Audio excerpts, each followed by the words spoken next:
পেশেন্টের নাম কি? শ্রাবন্তী নস্কর। আপনাদের নাম কি আর আপনারা কে হন পেশেন্টের? আমার নাম কণিকা নস্কর, আমি ওর মা। আমার নাম বিপ্লব কুমার নস্কর, আমার বাবা। বাচ্চার কিসের অসুখ করেছিল? বাচ্চার হার্টের।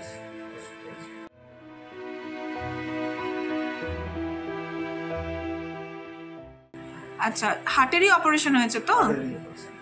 কোন ডক্টর অপারেশন করেছেন? ডক্টর জয়িতা দাস। আচ্ছা, আর ওর অপারেশনের জন্য কোন ফাউন্ডেশন টাকা দিয়েছেন? কৌশিকা ফাউন্ডেশন।